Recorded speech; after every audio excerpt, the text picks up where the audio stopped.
my story growing up that you've been there for the whole time correlates so much with this history.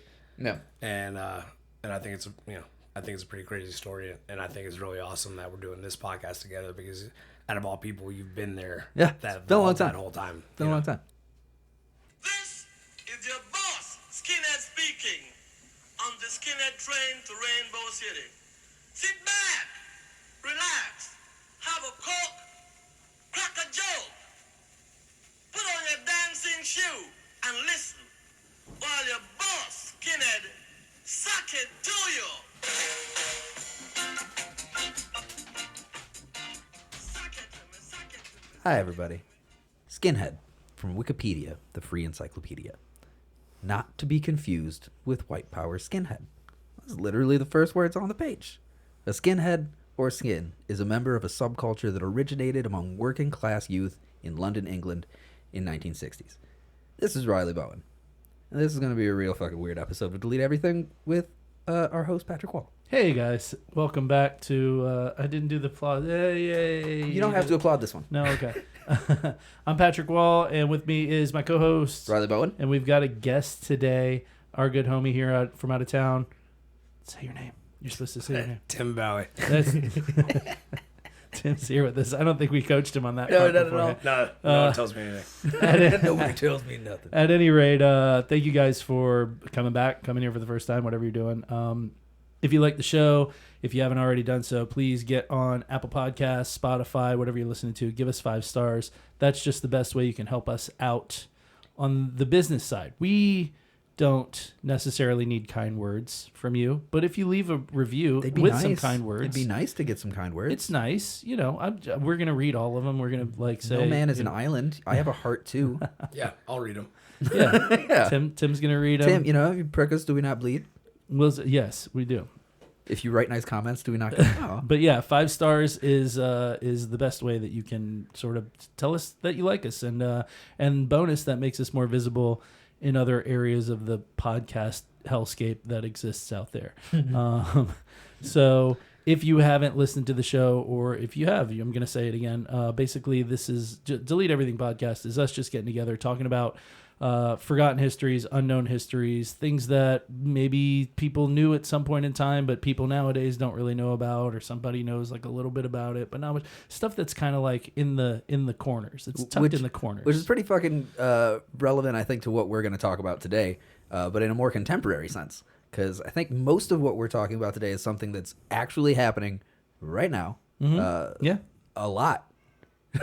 Like, it's a pretty fucking big subgenre of culture in America right now that you don't hear a whole lot about. So that'll be fun. Massively misunderstood.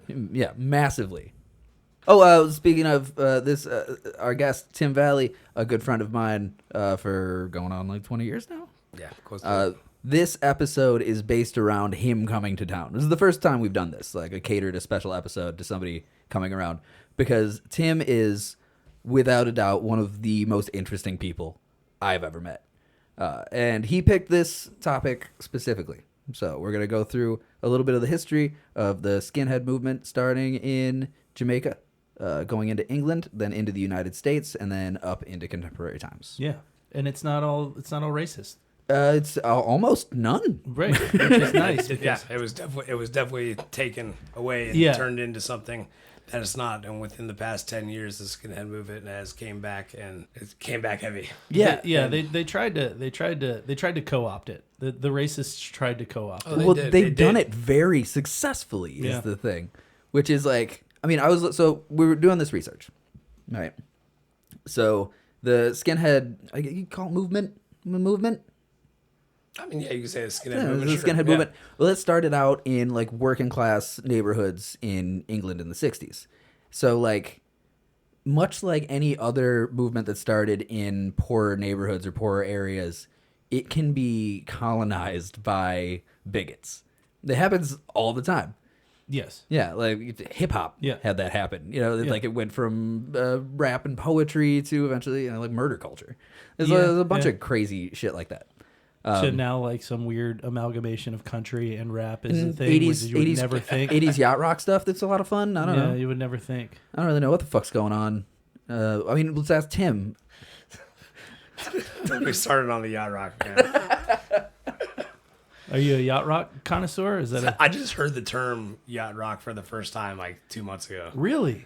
Okay. I'm very much not into yacht rock. If you're not, You don't get down on some Doobie Brothers or Kenny Loggins? Well, I mean, dude, I'll get down with some Doobie Brothers. fucking Loggins and Messina. It was pretty much just anything Loggins. Christopher Cross. Christopher Cross. Christopher That Cross. made a whole song called Sailing. Yeah, which is a great song. I'm actually a big Christopher Cross I guy. mean, yeah, Fly Like the Wind is the better of the Christopher Cross. You don't know that song? I do. I do. Okay. We've actually had this conversation. It's the Christopher Cross banger. Yeah. Can you sing a few bars? I don't. God, no, I don't. And I got such a long way to go. Such a long way to go. You did the Michael McDonald part. Fuck yeah, dude. Yeah, rock kind of rules, Tim. I'm completely lost. I have no idea what we're talking about right now. If you heard like the little the hook where it's like do do do do do do do do do, you'd probably recognize it from something at some fucking point. So before we said anything about skinheads, we referenced Christopher Cross and Michael McDonald. Yeah, we got Christopher Cross and Michael McDonald before we got anything about skinheads in this episode. Okay. In Jamaica in the 50s and 60s, there was a subculture of reggae called ska. Well, there was reggae. When Jamaican immigrants came over to the UK, the skinhead movement was formed there in the early 60s, and it was the lower working class whites and Jamaican immigrants. And that's where the, quote unquote skinhead uniform came from. It's the Doc Martens, the Levi jeans, the white t-shirts, the suspenders, because that was the blue collar working class. That's what you're uniform. wearing when you're, yeah. Yeah. But more than that, ska also influenced in England, like the mod culture too. Like the mods, mods and rockers thing in the 60s was like the mods would wear suits, ties, stuff like that. And that also came from Rude Boys. And, Absolutely. And, the ska tough guys from Jamaica. So it's like, it's bizarre how much Jamaica influenced British culture in the 60s. But we don't give a fuck about those guys. Like, not the Jamaicans, but the mods. Well, I mean, it's insofar that it all ties in together. But I mean, yeah, that's not really what we're discussing. Yeah. Now you get to the mods and the rockers, then you got the Who and the Beatles, and I don't even fucking... That's more England shit. I don't give a fuck about England. Slope. We're really want to get past the British history of skinheads to get to America where it's important. Okay. That was more of a joke, but okay. Okay. So in the 1970s, motivated by like social alienation and working class solidarity, skinheads got defined by close cropped, shaven heads, like you said, boots, suspenders, and now it's kind of a uniform. But they were all sort of unified by, if you're a working class immigrant in the 1960s or a working class just Brit in the 1960s, you're going to live in the same If you're living in the place. slums. Yeah, you're still living in the slums. Yeah. Not a huge country. And when those lower working class people are working together, and when those Jamaican immigrants came and brought reggae music, that's when that scene started. Ska music is skinhead reggae. Yeah. And like Laurel Atkins, is that's where you get... That was our opener. That was our opener, Yes. Laurel Atkins, Yes. And that's first wave ska. Yeah, Right. first wave ska, and like he's the boss skinhead. Yeah. Yeah. The word skinhead scares a lot of people. You know what I mean? Yeah, it's weird. Yeah.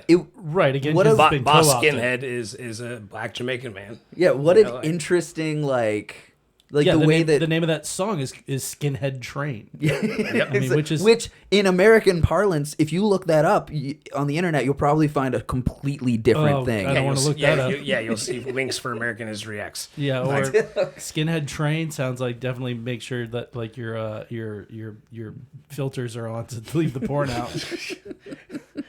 I haven't seen that genre. I'll stay away from that one. But there's a great interview with Bob Marley talking about how not talking about how white people are bad, but Bob Marley talks about how He just mentions. his favorite white people are the skinheads, because they are the white people that have the soul and the groove to the ska music. Yeah, which is odd because the Wailers were a ska band originally absolutely. before they Yep. moved more into reggae. which I guess comes with a spiritual awakening. So many fucking cool rockin' bands become reggae bands after they like find Shaw, which is annoying. But like that first wave of ska, all straight from Jamaica. So when you think about ska music, and this is Is that how we got the Police? Is that where? Is that what? Like the the band? band, the Police, not the police force in general. The Bobbies? No. You don't think that there's somehow a line that there's you some can do? influence. Okay, this does actually make a lot of sense. I hadn't thought about it, but yeah, the Police obviously had like a big kind of like reggae ska influence, but very twerked. Very like they definitely put some torque on that shit. So the reason why, because Roxanne has that like. I happen to know, but here's the thing: was that I want to say the drummer of Stuart the Police came from sort of a reggae background, and the guitarist couldn't play reggae. He just didn't understand. Andy Summers. He just didn't understand playing on the twos and fours, right? That's interesting. He didn't have that groove. Man. So that's He didn't why have the he didn't fucking have that groove. groove, but that's why it's got like a reggae sound, but it's all on the downbeat, right? It's all on the jun instead of jun. You know what I'm saying? It's really interesting. Yeah, like I remember Because I'm a seeing big thing- fan of the Police album Regatta de Blanc and none of their other albums. Speaking of the Police, I signed my name in the tunnels of Red Rocks under the Police and Tom Petty. Oh, that's fucking cool. Like, I'm not a musician. I shouldn't have been signing it, but I wasn't going to miss my chance to sign my name next to Tom Petty and the Police. I thought you were going to say, speaking of the Police, the slogan ACAB, all cops are bastards, comes from a ska band called The Four Skins. the foreskins. Which is Yes. correct. Yep. Okay. Yes, The Four Skins, a British second wave ska band from England. Because the second wave is once you get into the working class and then you start getting some solidarity with the kids wearing boots and Were all their songs anti-circumcision?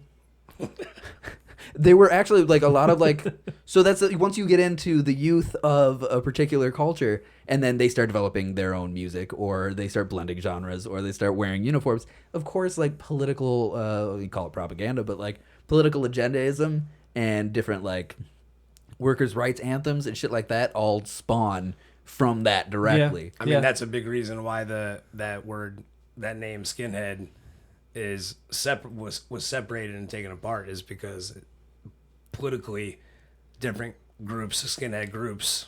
That's exactly what you just said. That's pretty much, yeah. exactly like kind of well to me that's the most interesting part of this period of skinhead shit. It's like you got a lot of social upheaval in the 60s. I mean, everywhere really, Yeah. but England Yeah. especially. You know, the fucking Beatles. I'll talk about it. Rolling Stones. Look it up. But there's a lot of like societal unrest. You know, A lot of post World crazy War shit happened in II, the 60s. still Newsflash. still like building back from like blitzkriegs and shit like that, and you have a huge like kind of a class war in England that is hugely influenced by police presence. So you've got all these kids listening to this cool fucking new music from Nowheresville, that was Jamaica. Then they're listening to this, dressing this way, hanging out, not really doing shit because they're all poor, getting fucked with by the police. And then this style, this genre of music, like the entire ideology around it forms as like not an anti-police group, but in like a hey, don't fuck with us kind of a group. Right. You know, and that's where eventually once it becomes stronger because it becomes like the third most popular thing to be in England outside of like, you know, big Who, like a Beatle fan or a Rolling Stone Beatles, fan. the Stones, and the Yeah, exactly. You get like the mod, the rocker, and then the skinhead. Once that gets really popular, then as so Millions of often happens. subcultures come after. yeah, they're all over the fucking place. Like, I have a list here somewhere. There's just so much of this history. Like, I don't want to stay on it the whole time because it's massive. Like, if you look at Well, no, I mean, go through it. Okay. I mean, Yeah, go through it, and, Okay. and even going back to the uniform and everything else, Right. The tough style and look is what made those. It was so attractive to the white nationalists and the front and everything else over there, and that's the first thing that they stole before they stole the name was that look. That look. Well, because it looks badass. It's like, Yeah, I mean, yeah, you know, a bunch of kids in suspenders and boots with their heads shaved. It's like, that's a uniform that isn't a uniform. That is really kind of what punk rock's built around in general. Is like, you can tell a punker from a mile away, but they're all wearing completely different shit for the most part. well, so that's the thing that, like, I feel like you and I have had this conversation before. I know I've had it with people, like, growing up, like, you knew the difference between who was part of, like, what scene. Like, in high school and stuff, you knew who the goth kids were, who, like, the fucking skate punks, the surf punks, the fucking jocks. Like, everything came with, like, this There's a sort look, of there's a style. This sort of The ska I hate kids, to call it a uniform, but I mean it came with ska kids in Michigan in the 90s are a little different than the skinheads of the British subcultures of the 60s. I mean, I'm Sure, sure you, I'm me, and sure. Dwight were the only Scott kids in St. Augustine. But I mean, it was very much like each sort of whatever you were into came with its own style, and like I gotta believe there were certainly like clothing manufacturers and shoe manufacturers. Like there a lot of people were probably making a lot of money off of going, okay, well, we're gonna do, you know, Oh, yeah, dude. surf and skate. You know, we're a surf and skate apparel brand, and we're like a fucking sports apparel brand or whatever. But like now I look at, you know, because I have a 19-year-old child, you have a 13-year-old daughter, and like now I look at kids and I'm like, I don't know. No fucking idea I what don't you're know talking about. what you're guys. into. Like I can't look at you and see what you're into. Like they It's all true. just. It's sort of a general sort of amalgamated look for It's just for this kids like these this is days. what you look like if you're a child in the 2000s. Yeah. You know, or 2020s. Nobody's even wearing Slipknot shirts anymore. Now you can't tell if they're an artist or a school shooter. They all Right. look Yeah. like no, it. seriously. Did you know they the not to be like old man look, listen to what the kids are saying. But did you We know are that like that old the now. the definition for the youth of preppy is changed now? No. give My daughter was telling me, she was mentioning something was preppy, and I was like, what do you mean like a varsity jacket, like polo shirt Yeah, wearing? yeah. You know, like, no, it's pink. Like, what? Apparently preppy in like the fucking whatever Vernacular. the modern vernacular of vernacular. the Zoomer generation it refers to like frilly pink things. Well, and listen, I try to go out of my way not to do like the whole like, well, you know, kids these days sort of shit, because I feel like that's one of those things that like every generation does about the next generation. Absolutely. Like it's been an ongoing thing Well, yeah, forever. You know what I mean? When I met Tim, he was an emo. Okay. The hair Okay. with the swoop and the whole Yeah, thing. you had the swoop. Riley has seen me through multiple phases. You guys from- can't see Tim. I from- highly recommend you look up his Instagram, Tim Valley. I'm sure we'll put it. We'll he put does it on. not look particularly emo anymore. We'll put it. We'll link it whenever we do our Yeah. our Instagram for this episode. But yeah, I mean, I try not to do that, but that is just sort of arbitrarily a fact. Like, I mean, I've seen this is gonna sound terrible. I've seen a bunch of kids, you know, just like picking up my son from school, dropping him off, going to sports events, stuff like that. There is just sort of, there's not those separate sort of groups, you know, like these little like separate pockets of like, well, these are the this kids and these are the that kids, and you know what I mean? Like it just doesn't exist like it did when we were Don't kids. have the tribes anymore. Yeah, I guess. I mean, I don't know. I don't know if I'm not saying it's a good thing or a bad thing. It just I don't know what's good or bad anymore. is what it is. I have no idea. I don't think I did to start with, but well, I definitely didn't to start with, especially when we first met each other. Yeah. We'll get into that in the Riley's second half. has seen every phase that I've gone through growing up as a kid, from the little fucking emo kid in Catholic school to me starting off on the very wrong side of the quote unquote skinhead culture when I was a Crew 38 Hammerskin neo-Nazi, when I was 14, 15 years old. Oh, that's. And I hope you found out that wasn't cool real quick. oh well, nobody said a fucking word about it except Riley. Riley, every time he saw me, he's like, "You Nazi fucking pussy." Every time he fucking saw me, I was young. I was taken advantage of by a group of people that saw that I was young and Yeah. didn't know better Yeah, and angry, and they're like, "Oh, let us take care of you." And we got your back, you're alone. these Yeah. people are the reason why your life fucking sucks. Yeah. Right. Now you hate all the black people and Yep. all the Yeah. Latinos No, exactly. and all the Jews. So easy to point fingers when it turns out it was the Nazis all along. Dun dun dun.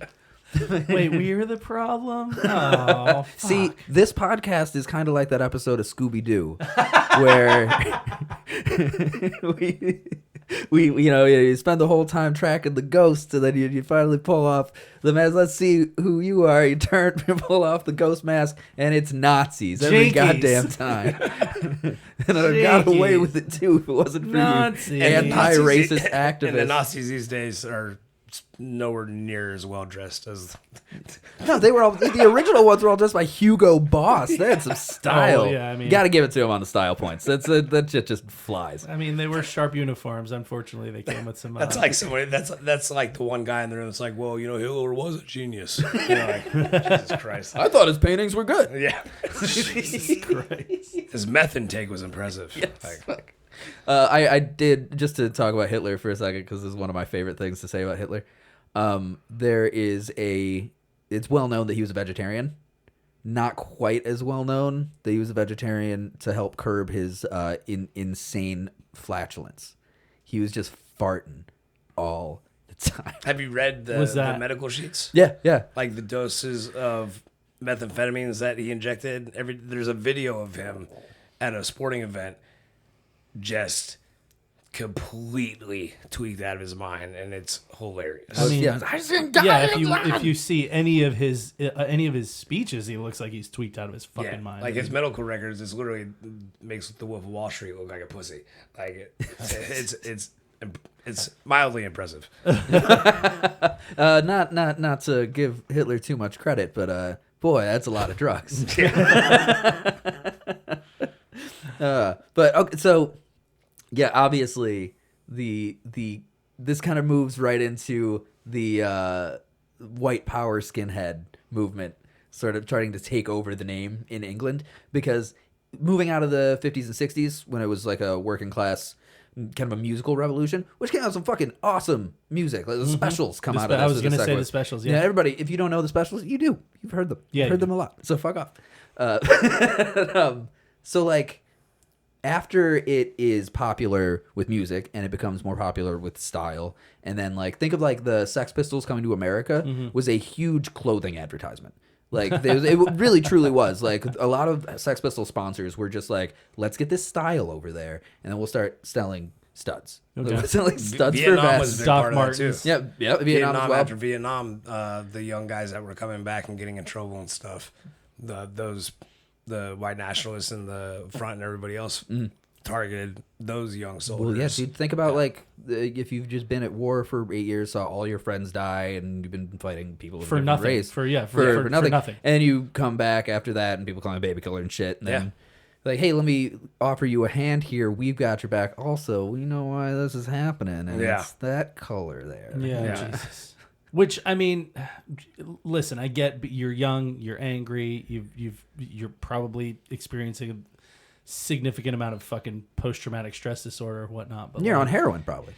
it doesn't take a lot to go, well, what do all the guys in the government look like? The people who actually said, what do all of my generals and my colonels and my fucking lieutenant colonels, and what do those guys look? How are they the problem? Wait a second. That will look like me. Yeah. Hey. None of the black people or the fucking Latinos or the fucking Jewish. God, well, I mean, you know, might have been some Jews in there. It just correlated to Vietnam. Okay, so if you've got soldiers going into Vietnam from working class communities, a lot of them probably had already adopted the skinhead style and approach, and the look, the feel, the boots, and everything. And that could be a big like conversionary thing when they get back. Now, like, they still feel like they own especially this the look. ones that are coming back with drug addiction and alcohol addiction, and they're getting in trouble and going to prison. Which is probably a lot. Yeah. Yeah, and you come from a working class family, you come back, you pretty much just have factories to go back to. You come back from prison after You've also got turning into a fucking warrior. You've also got a shitload of immigrants now in that area. Maybe you're even struggling to find factory work. Fuck, income inequality is a huge deal. Yeah. You know, that could be a lot of inciting factors. I'm not an expert. No, but I'm sure that I don't see color. Shut the fuck up. I'm sure that it's okay to see it. It's just not okay to have irrational fucking thoughts surrounding it. No, I'm sure that there's probably a lot of socioeconomic shit Yeah. surrounding coming back. Going into the 60s and 70s. Considering how many, especially people in their late teens, early 20s that were shipped off, and therefore, 100%. the ones that made it back come back, and they've been, they've had, sort of special training for the military, but none of that translates into a civilian job. Like, Right. even if you were fucking, like, that's the funny thing is, like, you look at military MOS, and, like, you can spend 8 years in the military as, like, a fucking airline mechanic, and you come back, and if you want to go work for, like, Boeing or something like that, you have to have a completely different set of, like, training. Yeah. Like, that the You gotta have a training that degree you did in this shit, yeah, yeah. the training that you did military, like your MOS shit, doesn't always translate to. Coming to find out, the infantry did not set me up for anything. So. Yeah. So What do you mean? You mean the security company you run isn't a direct result of that? Well, I'm sure you may have learned a skill or two from the infantry. Oh, yeah. Walking. Yeah, not anything Shooting. not anything I'll get a regular job with, but So have you guys ever heard of packy bashing? You know what that is? yeah. it was a big thing in the UK. That was a big thing in the UK in the 70s. And this is where, like, so, like, the late 60s, early 70s, the skinhead culture is at a real crossroads because that immigration problem with quotes, the massive amounts of immigration that led to the skinhead culture, which was cool to start, is now getting pretty fucking crowded, and there's a lot of competition, and you've also got a lot of unrest in the Middle East, so it's not just You got a lot of fucking brown cool people in gangsters from Jamaica bringing fucking dope music. Now you've got, like, a lot of fucking people who are pretty desperate just to survive. A lot of moving Middle into the Eastern same brown neighborhoods. people. Exactly. So, then you get your divide because you've got the punkers on one side, you got the skinheads who are like, well, this is our shit. We live here, they're here too. Let's get together, fucking make some music, right? And then you got the other ones who are like, fuck them. I don't even have, like, a British accent for that. But it became That's okay. It became super, super common for racist dickhead skinheads to beat up, like, Pakistani 12-year-olds and shit. And just, it was called packy bashing. It became, like, a bit of a epidemic, but... Right, but it also wasn't just Pakistanis. It was, Well, like, yeah, any brown person, yeah. It was anybody who came from the Middle East. But, like, not only was that a little bit of an epidemic, it also got inflated hugely by the news because that's sensationalism. Excuse me. The news, the far right National Front, British movement, and especially in the early '90s, I hate saying the word skinhead when we're talking about Nazis because that's been ruined. But The you can that's say where neo-Nazis. the sharp movement came in when Okay, so Sharp so, is- so yeah, real skinheads had to start putting acronyms. So in front tell of us their name. what SHARP is. Skinheads Against Racial Prejudice. Okay. So Racial prejudice? did I say Rachel? You just don't... You guys are big- all about Rachel. I'm a Monica. That's I'm a what Monica her man. name was last night. But I'm a Monica Skinheads man, Against- so we're gonna go outside and fight. yeah. And he's a Phoebe guy. more, So of more of a Chandler. But so the real skinheads, they put an acronym in front of their name, and over the past 10 years, that movement has been coming back, and it's been decided that, like, we don't have to put a fucking acronym in front of our name. Like, we are the real skinheads. Yeah, I was looking at this. So I've got a document here. It was pretty cool. Examining differences in skinhead ideology and culture through an analysis of skinhead websites by Kevin Borgeson from the St. Bonaventure University. And the lists that he looks at, present research examined 5 skinhead identities. So you've got traditional skinheads, you got the neo-Nazi skinheads, skinheads against racial prejudice, gay skinheads, and then other. Gay skinheads. Gay skinheads. Okay. No, there's a lot of different subcultures. That's just to show listen, that, like, go off, Queen. I mean, fucking, you can still be punk rock and, like, Fuck dudes, yeah. it's cool. But, like, there's also a lot of ladies involved in this kind of shit. Like, there's a lot of Sure. female skinheads. Oh yeah, There've always been birds, baby. Yeah, hell yeah. There's always been fucking lady punk rockers, no Yeah. matter what They're what usually genre you look at. the hardest ones. In what The hardest way? ones to get out of your house. Oh no. Oh boy. we were at a show not too long ago, and one of the guys on stage asked the crowd. He goes, What do you guys think is ruining this scene? And nobody said anything except one guy that just screamed out, "Women," Jesus. and he wasn't wrong. God. I mean, okay. I've met some female. Women are great. Women are powerful. Of Women course. are. I would like to say that I love women. I am every woman. Well, also, wait, It's all hang in on, me. because I think even women would agree I'm your that there are Venus. I'm your some, power. that there are some among I'm woman. Hear them, me roar. Sorry, I'm gonna. there are stop. some among them that can be problematic, and that's not Never met anything one. controversial. Never- Never met a never- problematic woman, huh? Nope. So when you got divorced, that Don't was worry all about your that. fault. All your fault. No two sides to the story, huh? So anyway, Kevin Borgeson at the St. Bonaventure University, but he had an examination of ideological statements revealed that definitions of a true skin, like definitions I want to hear found on this the guy's website. definition of for a Jew Well, skin. he just said that definitions of a true skin or skin history were more likely to be included on like traditional or neo-Nazi skinheads websites. So like you've got, it's not about his definition of it. It's that these are the two groups that are like defining it. They're like, listen, it's like this. And on one side, it's we are an inclusive group of people that are absolutely not fucking Nazis. And the other group's like, oh, we're Nazis. There's always been Nazis. Skinheads have always been fucking Nazis. So Which is it's like- incorrect. We call them boneheads. Yes, fuck those guys. But it is only neo-Nazi websites that included racist or anti-Semitic information. You don't say. Yeah. Not the You group. mean the gay skins weren't on that? No. Regarding Not the group that's like, hey, we're all inclusive, but also yeah, the gay skins are like, hey, boys, girls, great. White though. That's There's food with more like.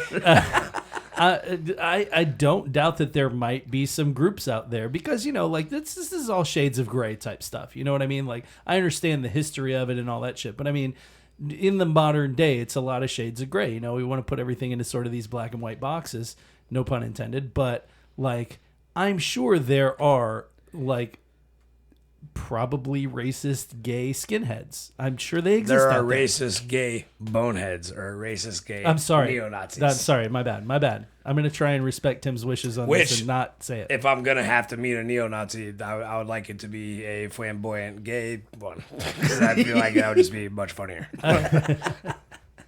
Jesus Christ. There's no favoritism. He's still going to get beat up.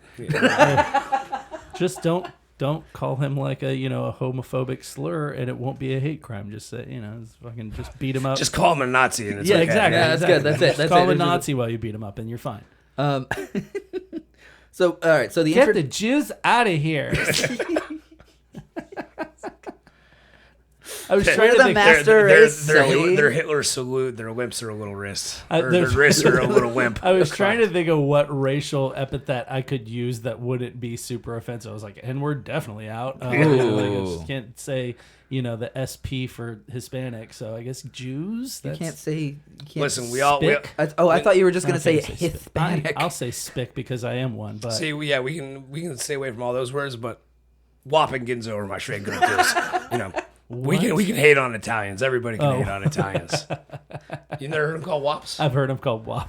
Tim, I are thought you you Do you know why they call Italians Wops? because they've got a wet ass pussy. Possibly, I don't know. But it's when you pick up a pile of shit and you throw it against the wall, it makes a sound, and it's wop.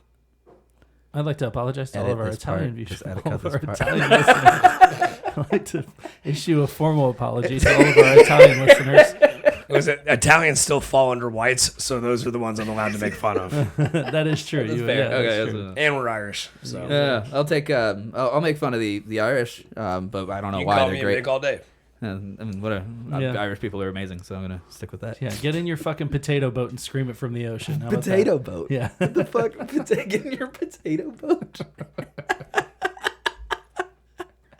Well, the cabbage doesn't float. You gotta Dude, haul it. I'm gonna get a tattoo that says potato boat, just like right across Get my a chest. tattoo of a potato Of a boat. potato boat, yeah. Like a guy just in a like a half a potato just scooped out with a little sail, little mast and sail on it. So anyhow, And he looks like the Lucky Charms leprechaun. It says here, most people who hear the term skinhead think of the stereotypical tattooed racist white male. This image of skinheads is consistent with portrayals of skinheads by the media and many watchdog groups from the 1980s to the 2000s. And fucking Hollywood. Yeah, Fuck yeah. you, Hollywood. A content analysis of the Boston Globe from 1980 through 2000 revealed 436 articles about skins, 79 from 1980 to 1989, and 359 from 1990 to 2000, which is a massive increase in just like, this is what we're writing about for some fucking reason. Of the 436 articles, all but 3 represented skins as Nazis and hate mongers. Which Okay, that's not good. that's not good at all. But that is like that's the Boston Globe. Have you ever watched any single movie about Any movie, yes. skinheads? Yeah, that I've seen has- American History X, so I'm pretty sure I know everything I need to know Yeah, about it's the pretty whole much movement. Yeah. I played the American History X drinking game at your old apartment one time, which is take a drink anytime something racist happens. Oh, So, God. so that's just Make it- Killed an 18 I pack was in gonna about say you- 22 You minutes. make it, I was going to say you make it 15 minutes into the movie. I was Fucking going to make a name drop and a real funny joke, but I'll stop because he still walks these streets out here. All right. What did you just said? Oh, movie wise, Yeah. there you won't see. When have you ever seen a movie that about skinheads when they're not Nazis? The only one that I could really think of would be the movie Suburbia. If you ever saw that, but that's more of like that's like a punk rock movie about punkers. It doesn't really focus on any sort of a specific skinhead genre. Yeah. But any time in Hollywood when somebody is referenced as a skinhead, and Oh, it's very- always, yeah, it's it's obvious, always yeah. racist. Yeah, always Yeah. racist. Yeah, and that's been the moniker that's been attached to essentially any kind of fucking bigot Nazi KKK bullshit it's behavior Yeah. for the past like 30 years. Yeah, in this country particularly. Yeah, it's exactly. super insulting because the KKK is the lamest shit in the world. bunch of I'm trying not dickheads. to use politically incorrect words, but the KKK is gay as fuck. Okay, like these dudes are fucking. They wear dresses and hoods and shit. Skinheads Yeah. don't rock with that fucking weird shit. Burning Well, crosses and You know, fucking, listen, know. I will say this for neo-Nazis versus KKK, at least they're like fucking punk rock enough to show their faces. Like they're gonna wear. I would love to jump into that. I was gonna say that they. Please do. I was gonna say that at least they're like forward thinking because you got the neo part in there that's kind of futuristic, like neo noir. They're like Blade Runner future Nazis. Uh-huh. That's what I always picture them wearing like glow sticks and shit. They're like, we're like neo. They've got like the visor glasses Yeah, that are like, you fucking like They all you dance. see them like walking down the street and it's like kind of like a rainy night. And you hear like saxophone in the background. they're all like the gang members from RoboCop 2. Yeah, exactly. The ones that get shot in the dick. Oh, RoboCop 2. you're RoboCop saying. 2. RoboCop 2 has the great distinction of being a sequel named after something. So the movie's not called RoboCop 2 because it's the second RoboCop. There's a character in it named RoboCop 2. I love that shit. Great input on I that want one. to, but by the way, one, I want to hear Tim's take on the whole neo Nazis versus KKK. 2, I do want to kind of take a moment to like give Tim's CV here because we didn't just like find some dude on the street that had a shaved head. Like we like Tim's actually involved in the movement, and I don't. What do you have a security company? You tour with like who the fuck do you tour with? It's like everybody. Yeah, so I work with a few different artists. I tour managed Struggle Jennings, Yellow Wolf, Caitlin Curtis. I've worked for T-Pain. I did tour photography for a very long time Yeah. for every This is a man of the band that world. you could think of. This is a man of the world. And now we're working on a new rehab security thing we're opening up 25 rehab centers across the U.S. Nice. And it's called Sound Sobriety. Okay. So every rehab center has a full-blown music and recording studio. Okay. So Wow, people going through that's rehab fucking can write and badass. record music.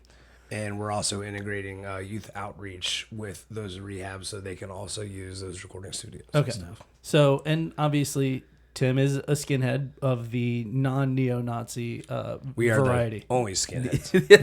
The only skinhead. He has not drunken the Kool-Aid of. I did when I was young. And Well, yes. Yes, Yeah. yeah. Yeah. So, okay, you just gave about 0.1% of Tim's CV. I feel like we'll get Yeah, into okay, there's more. of it Yeah, as we'll we do get more in into the it, second half. But I mean, like, the dive master is a good one to throw in there. But Sorry, dive instructor. But I also want to get into, because again, we've got the expert here. I want to hear his take on the skinhead v KKK, because I said I think at least they're not fucking big enough pussies that they go out and they show their fucking face, as opposed to KKK guys who are like, I'm a ghost. So yeah, I'd love to answer that question. So growing up on the East Coast, all of my close friends and brothers there, from the hardcore scene, from like Boston and the West Coast, the scene that we grew up in here on the East Coast is you could not go to a hardcore show without seeing big dudes 100%. rocking swastikas. Yeah, you 100%. can go to fucking Municipal Eagle shirts Waste or and something. everything And there's else. some, Over the past 6 to 8 years, there are certain crews across the country, groups of people that have single-handedly pushed the whole white power neo-Nazi scene out of the hardcore scene. And you cannot go to a show in the United States, or to a hardcore show, and see one person rocking a swastika or an eagle shirt, because they'll leave in an ambulance in 5 minutes.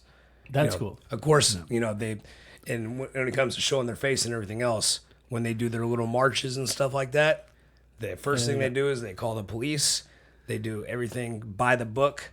So they have escorts, so they can't be fucked with. So they can be as inflammatory as they want. That's the classic. That's a classic KKK playbook too. Yeah, exactly. Yeah.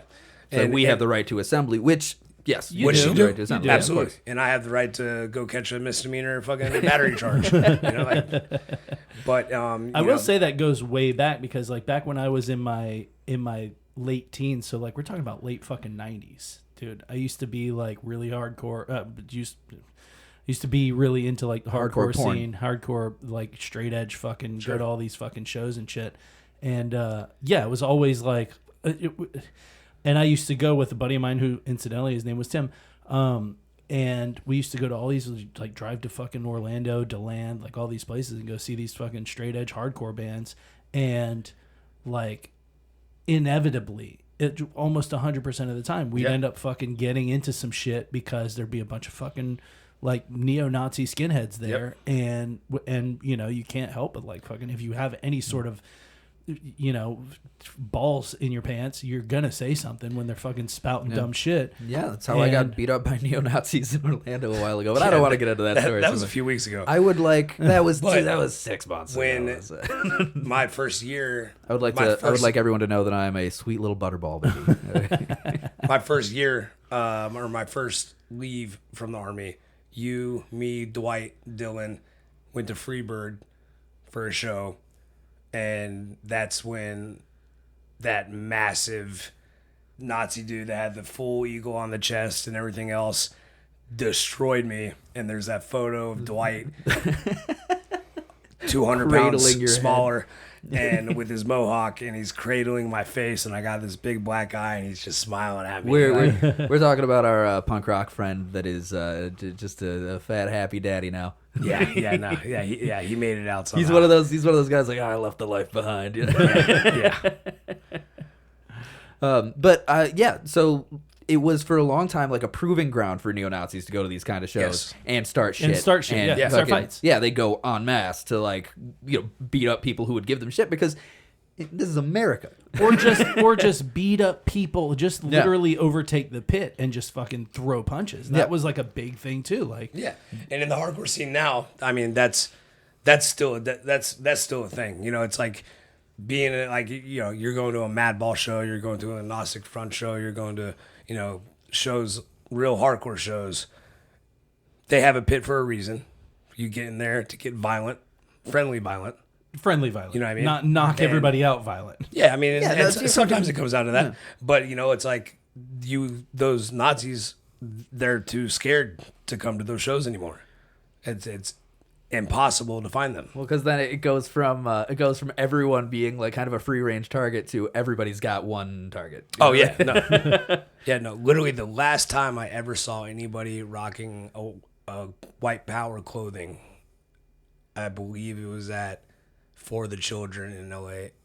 And I don't know, it may have been at a Madball show, but within 5 minutes, somebody on stage pointed him out, and he was in an ambulance on his way out. Like it's not acceptable anymore. It's not tolerated, and that's why these specific crews that run this hardcore scene, they're the ones that push these motherfuckers out of this fucking scene. If you had to make an estimate, how many people do you think are regularly attending like hardcore shows on the East Coast?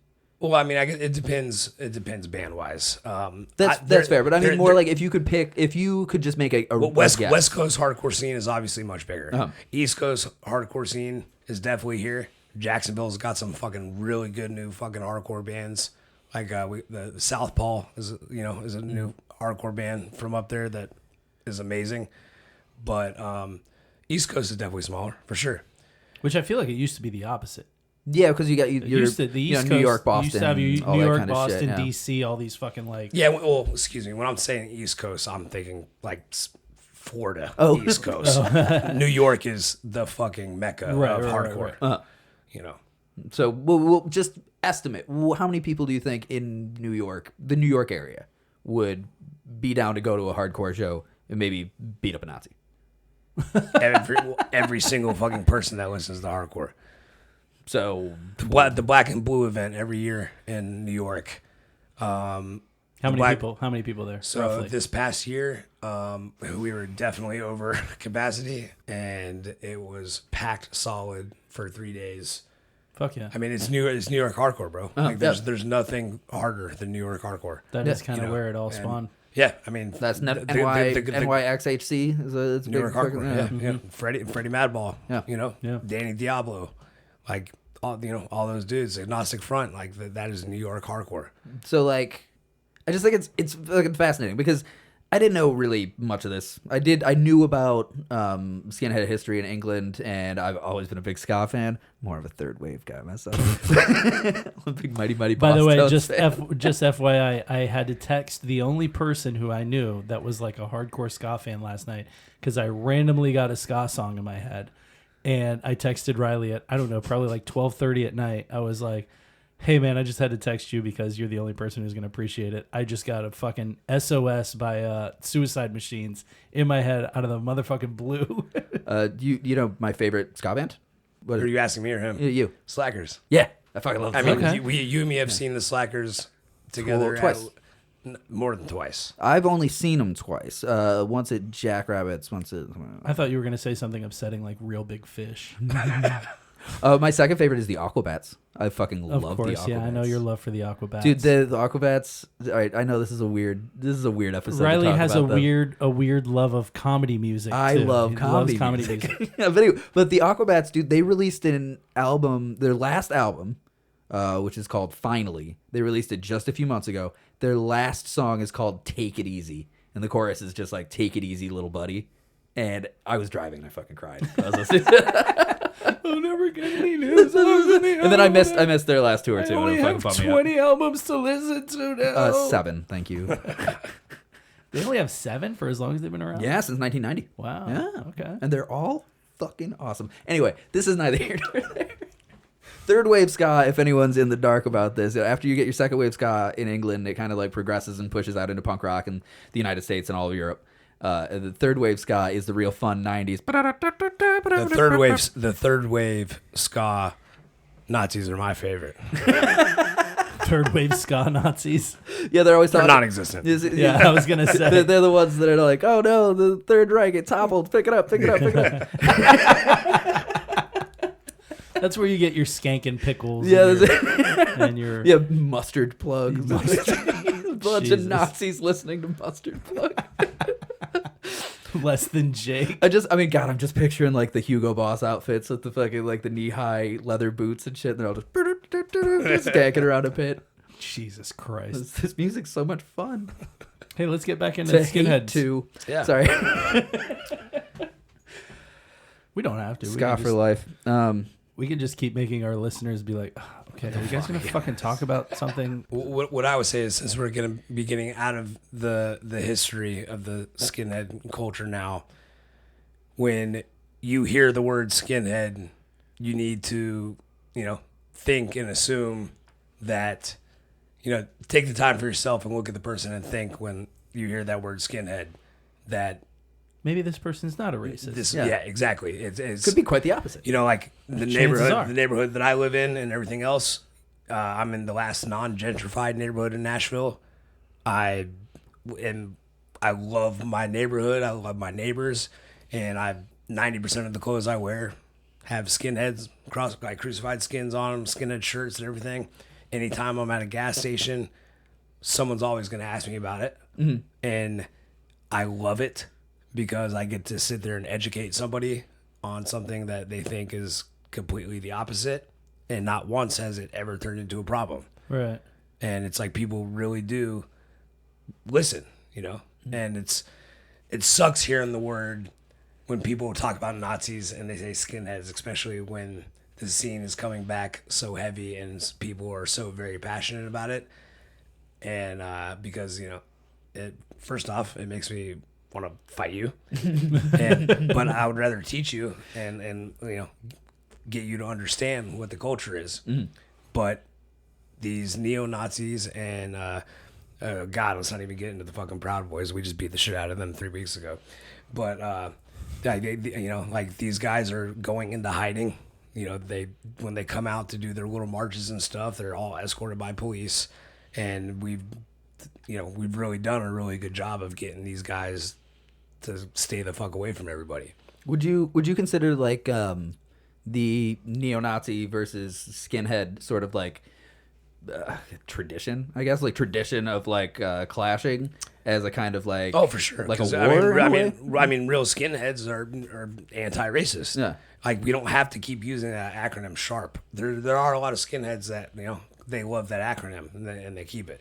I used to call myself a sharp skin too, but I'm not going to put an acronym in front of in front of something that you're reclaiming. Yeah, exactly. Effectively, you're reclaiming it for what it originally was. Yeah, I mean, in our town and our group of friends and everything else, if there's any dude wearing some white power shit or screaming some racist shit at the bar, it is on site getting fixed right there at that time, no matter what. Yeah. In D&D parlance, if we Dungeons and Dragons parlance. So if we were thinking about the It's a callback to our last episode. we were thinking about the traditional sharps as say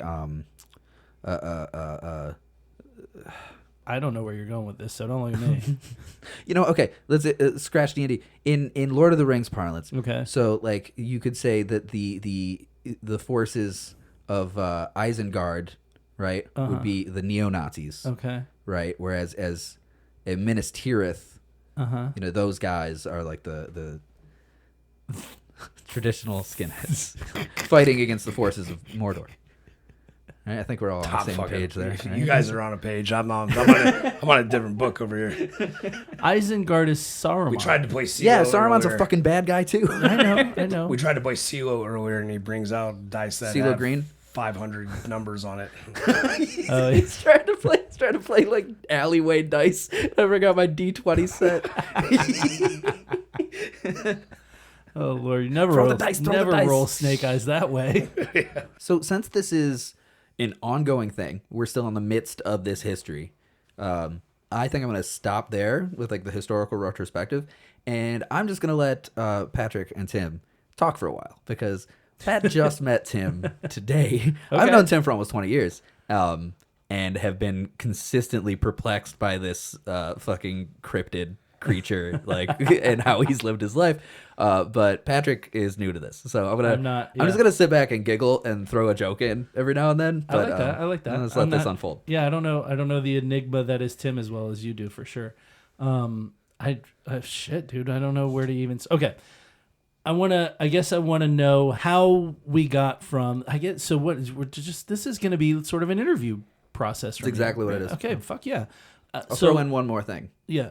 Back in the day, we called him Shea Valley. Oh God, yeah. People don't know that. Until recently, fairly recently, his name was Shea. Was my middle name. His name is Timothy Shea Valley. Okay. So that's We got still full government name on podcast. That's crazy. you want to bleep it? Nah, it's okay. But that was forever people would be like, Shay's in town. And it only recently became like, oh, Tim's coming into town. It's a whole different deal. The now, Instagram handle changes it up, man. Yeah. People have not called me Shay since I was the first year in the military. They have just never stopped. Okay. If you didn't know me when I was 16, nobody knows me as Shay. Tim. If you knew me when I was 16 and younger, everyone knew me as Shay. Okay. All right. Dirty Bird. Huh? Shaybird. Shaybird, yeah. The joys of never having a nickname that's ever stuck in my life, I guess. For a while when I was younger, people called me Radar after Radar O'Reilly from the hits No, we TV called you series Radio. MASH. No, Radio, like you, Cuba Gooding Jr. Well, so I guess my biggest thing is like I want to know is how you got from the neo-Nazi skinhead. What was the name of the group you were in? I was a part of a group called Crew 38 Hammerskins. Crew 38 Hammerskins. Okay, which I'm guessing is the not cool Yes. variety of we are. I'm doing air quotes. We are skinheads. Yes. We always call out when we're doing air quotes on the show. So, what was the process of realizing? All right, this is some fucking bobo ass shit. So at 17, I joined the military. I kind of knew beforehand when I was around those people that I was, preyed on as, like a young kid that was angry and didn't know where to put my anger. Right. And I caught on to it a little bit. I joined the military. I was a part of a program with one other person, Mike Meadows, who is one of my best friends, and me and him were both on that same type of, white power bullshit. Mm-hmm. And a first big click in my head, I was reclassing in Fort Lee, Virginia. I was the only person reclassing as I was a private first class, and I had a Reclassing meaning you were changing my MOS. Right. And New military job. yeah, so I was the only one reclassing that had a maroon beret. Because I was an airborne unit. Okay. All my sergeants, sergeant major, my staff sergeant, and my platoon sergeant, all African Americans and all airborne. Okay. So they all had maroon berets. So we had, kind of like a cool little connection. And in every barracks, they have a big sheet up on the wall, and it shows every, type of symbol of hate. So when you're in the showers and stuff, and you see a tattoo on somebody's body, You can identify. you can identify that it's a hate symbol, and your career's over. Right. And Well, yeah. Presumably, if you get snitched yeah, on by someone else. and rightfully so in the military. Sure. So we're in formation. I do it.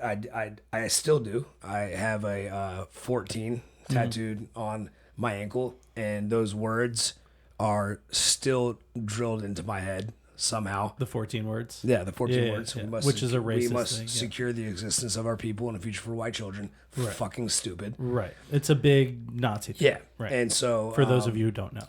So I had that, and then I did have a White Pride Worldwide cross tattoo. Okay.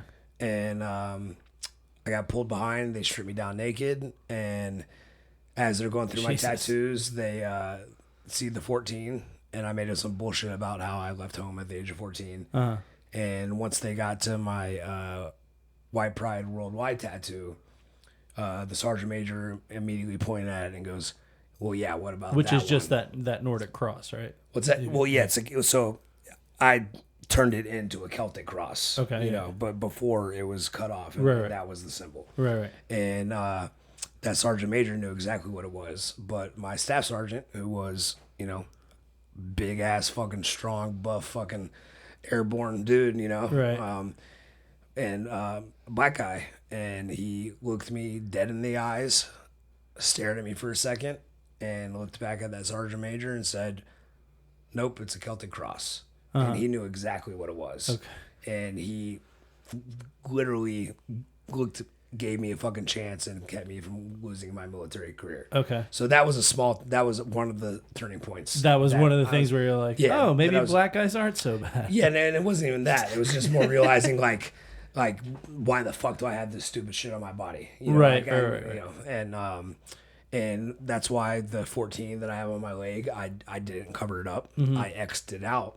Right. Because I am gonna own what I did. Right. As a kid. The steps that got you here. Yeah, you know, I get it. Like, you know, it's not a proud tattoo. Right. Like it's a tattoo that reminds me that I am a better person than I was before. I think some pride in the fact that you put an X across it. I think that's the pride moment, right? Oh yeah, there's definitely a pride moment. Yeah. But there's people, you know, that just so straight up just, you know, black it out and cover it up Right, and right. act like you weren't ever like that. I got you. You know what I mean? And so that was definitely a turning point. Okay. I've fully covered up just shitty tattoos of mine. Have you really? Oh, I've covered up putting yeah, look at my probably Indiana shitty Jones tattoos, tattoo. yeah. My entire, there was like a fucking bad bartender tattoo that I had under there. I have a bunch of shitty tattoos. Never covered any of them up. They are where they are. Oh, why I'm they are. covered in shitty tattoos. But, I think once you get to enough tattoos, you kind of look back at the OG ones and you're like, what the fuck was I thinking? I've got those are the best ones. They I've are. got- They've got stories. on my shin. I've got just two small lines, like the top and bottom of an eye, that were from a mutual friend, Dwight Mosby, who when we were 18 was tattooing "I love cock" on my leg. Okay. And my older brother and my father burst into the bedroom drunk like late at night and was like, "The fuck are you guys doing in here?" And he was in the middle of tattooing "I love cock." He on just your got the top ankle? and bottom of the eye, but it was going to be "I love cock" because I was wasted and I was like, I want to regret something. Well, Riley, you're a grown man now. We can finish that tattoo. Hey man, I might go get it We fixed. go right Fuck. now. We can just pause this and go right now. And we're back. Riley's got an "I love cock" tattoo now. Posted on the Instagram, the whole shebang. I got no problem with cock. All right, so now, Jesus Christ.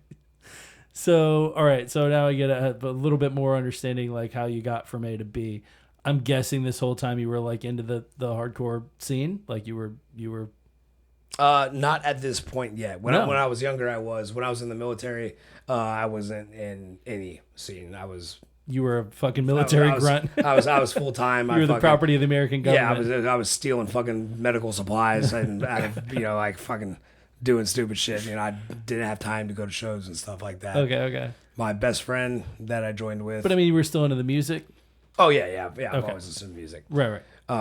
My best friend that was in with me, he had this same tattoo, Mm-hmm. and you know, together we, you know, figure our way around and how wrong we were. Right. And he's married to a beautiful, smart black woman, and Really? he has a Good for him. gorgeous, you know, son, Yeah. and his son is my Oh, godson. the biracial ones are always the cutest. He's the cutest kid ever. They're fucking. It's just like that's the thing that makes me crazy is like the people who like are like, oh, fuck these people or fuck those people. Or, these are the problem. And then you look at It's their because their babies are pretty and they're and then you jealous. want them, yeah. Then you put them together, and it's like, how do you Trust not me, I talked think, to your wife last night about this, so I'm waiting for the fucking God baby. So we're practicing. How do you think that this isn't what evolution wants us to do? When you look at like the most beautiful mixed race babies, you're like, God damn, that's a good looking baby. Yeah. Like, that's just like What a beautiful baby, so impure. That's so beautiful. Yeah. so impure. Jeez. What an abomination. Throw it on, Cuckoo. throw it on the train. Let's go.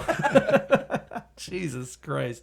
But like that's the thing that's crazy to me. Like I've had such a different upbringing that I don't know, and I'm not going to get into you know, I grew up in a predominantly black area.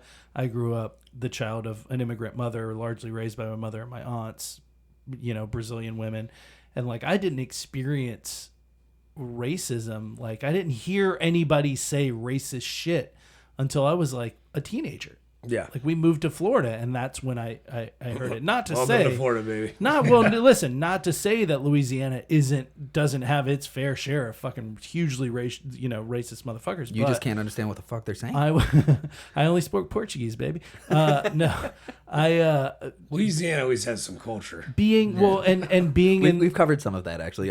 Coon-ass cuisine is a big deal. yeah, kunas is a thing that sounds racist and it's actually not. But like being in that Southern Louisiana, in that New Orleans sort of sphere, is like there's so much appreciation, like that, like there's such a large black population, and it's so much a part of the culture, and it's so much a part of like everything there, that you don't hear people bad mouthing black people, because how do you bad mouth 50% to 75% of your fucking community? You know what I mean? Like, especially when you love the culture of your community that you live in, and it's not yours. Well, but I mean, it happens here. People look at people will eat foods and listen to music that's almost entirely inspired by African American culture, 100%, and still badmouth black people. And so it just, I mean, it was one of the weirdest things for me moving to the South from the North.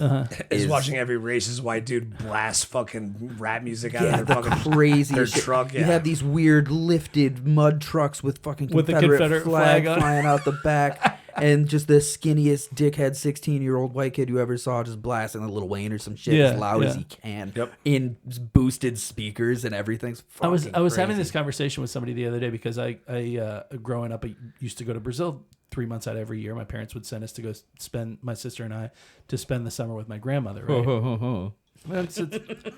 I didn't do anything. I didn't do anything to earn it. I just happened to be born to a Brazilian mother with a grandmother who still lived in Brazil. So. My parents took me to Moe's sometimes For tacos. So yeah, we would go once a year. We'd be in Brazil for 2-3 months out of every year, and I was talking to somebody who also grew up similarly, going, I can't remember where, to visit grandparents every summer, and we were talking about, like, do you ever forget about things when you were gone for X amount of time and you come back? And I remember distinctly being probably like, I don't know, 15 or so, probably 14, 15. And I had gone to Brazil for 3 months, and I was there. And of course, the culture is completely different. And I mean, even, sort of to like correlate it to what we've been talking about, Brazil had as many, if not more, slaves than the United States did. They just abolished slavery a little bit earlier, and then they didn't have 150 years of Jim Crow, or 100 years, however long we had of Jim Crow. 100 years, right? Enough 100, years. Several years. 100 years, yeah. Several years. Enough. Yeah. So the population integration in terms of the racial integration of blacks and whites, and I mean, there's like a huge Italian diaspora there, a huge Japanese diaspora there. There's like there are a lot of people. Brazil's a huge country, so obviously a lot of immigrants from a lot of places. But like the integration, and Brazil is just such a fucking party country. It's such a fun, good times. Let's all dance and drink and have a good time. That there are people there that you look at and you're like, what? I don't recognize what race you are. You're just because it's just such an amalgamation of all these genetics. But I remember coming back from a trip, and my father came to pick me up from the airport. We're driving back, I think, from like Miami airport, and I had been gone for 3 months, and we're driving back, and we pass by, or I think a truck passes by, a big lifted fucking truck with a Confederate flag passes by us, and I remember seeing this Confederate flag and being like, oh yeah, that's a thing. I forgot that people do that here. That's a weird thing that I forgot about. But anyway, back to Tim, because he's sort of he's the guest today. We got plenty of time to talk about Tim. I got to talk about me, baby. A podcast a week for the past year, isn't it? So you get out of the military, right? Having sort of had this change of I guess. Sure. Change of what? Just maturity. Yeah, maturity. There you go. I picture you. I know this is absolutely not the way it went. Don't get me wrong, but I like to picture things in my head. You like walking out of the military with like your pack slung over your shoulder, just like sparkle in your eyes, like. A black person passes by. He's like, "Hey, man!" A Chinese person passes by. What's up? High five. A Mexican guy with a wheelbarrow is going by. He's like, "Hey, man, let me help you out with that." Ironically enough, I moved to Key West. Okay. And that lots sucked. of gays there. Yeah, lots of black gays. It's crazy. Lots of black gays? No. I mean, it's lots of gay, period. I'll tell you what, the most money I ever made was guest bartending at 801 Bourbon Street on Duval Street in Key West. Dude, I've heard that is a I've heard gay. that That's a gay bar. That is the gayest bar. I've heard that That from is- a bunch of bartenders, like they go on vacation and end up like just like at a bar and they're swamped. Like this happens regularly in Key West. There'll be like a bartender on vacation, and the fucking bar they're at is super super swamped, and like they'll talk to a bartender previously, and the bartender will be like, "You're a bartender? Yeah. Get back here!" And then they'll make like $1,000 in 3 hours. Or Yeah, some shit. 801 Bourbon Street is nothing but drag queens and twinks. Yeah. And Do they still have all the TVs? yeah, They have a bunch of TVs, and then like you go in there during the day and it's all open, like the doors and the windows and everything are open. At night you go in that bitch and it's all gay porn playing on like fucking 30 TVs like all Hell around. yeah. Like so they saw me and they're like, "Do you want to guest bartend?" And I was like, "No, I don't." And they're like, "The amount of money that you would make in a one night guest bartending here," and I was like, "All right." I mean, because honestly, there's no better place to big up chicks in Key West than at the drag shows, Right. You know what I mean? Yeah. So I was like, "Yeah, fuck it, I'll do it." And I mean, I think on my worst night would be like $800-900. So we're watching a metamorphosis of Tim here. He went from being part of a neo-Nazi group to the military to now I'm bartending drag shows and making a lot of money and going, you know what? This ain't so bad. I don't know what all the hullabaloo was about. that episode of It's Always Sunny in Philadelphia where Dennis is bartending. He just like puts on the short shorts. Yeah, and he's yeah, like, "Ooh, the boys are out tonight." Yeah, huh?" when he finds out it's a gay club. I just by the way, agree with you on the Key West, the 801 Bourbon Street. Every time I've been in Key West, I go in there during the day typically, like, and usually I'm there with like a girlfriend or The something. day you'll miss gay porn hour.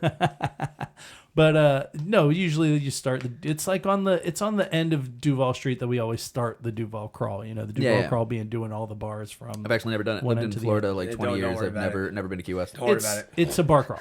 Don't worry about It's it. a bar crawl. It's if you've done a bar crawl, you've done that one. I've crawled from and into bars. Like, Into and out of. Yeah. But literally guaranteed free drinks every time I go in there. There's some Twinkie bartender who's like, "Hey, what's up?" And I'm like, "My girlfriend's in the bathroom." you get the but Silver Fox thing going now too. Well, they love yeah, that. it's been a few years now since I've been. So maybe I get some bears or some You get free otters. in water the or mix. something. Yeah. All right, so Key West, we're doing Key West. You start guest bartending at a very gay bar, The gayest. super gay bar. And by the way, because Bourbon Street in New Orleans, once you get past a certain point on Bourbon Street, heading like northwest, Yep, and it looks Northeast, exactly northeast. like St. Augustine. it ends up Bourbon Street. It's like strip club bar, strip club bar, strip club bar, strip club bar. Then you get to a certain intersection, and it's like rainbow flags everywhere. But anyway, so all right, then where'd we go from that? I'm trying to figure out at that point where you end up intersecting with this whole like sharp movement. I know that you don't like using the term anymore, but I mean, at Just to whatever differentiate point for our listeners. Yeah, so I mean, after Key West, I came back to St. Augustine for a while. I was a bail bondsman and a bounty hunter here for a while. I got back into the music scene, and once I moved to LA, I really got to get back to like real hardcore shows and stuff like that. And So you were in St. Augustine, and then you said, "Fucking, I'm going to LA." So I was in St. Augustine, then I was in Orlando. I managed a guy named Mike Busey. Okay. And then when I left him, I went to LA. Okay. And It's a real quick fucking Passover, Mike Busey. But okay. it's because we don't have enough time with this. Google it. We have Do I know Mike Busey? Have you ever heard of the Sausage Jake Castle. Busey? No. No, you never saw Contact, Starship Troopers? How about Gary Busey? I know Gary Busey. That's what I was His in. nephew. Okay. Mike is his nephew. That does no justice. No, he's a very prominent social media personality. Okay. He's pretty well known. The Sausage Castle is pretty well known. I believe. Oh, the Sausage Castle. Yeah, I believe guy. it made its big break when Vice covered them for like a Veterans Day party, and it was the free blowjob party. Right. Yeah, the Sausage Castle. If you don't know the Sausage Castle,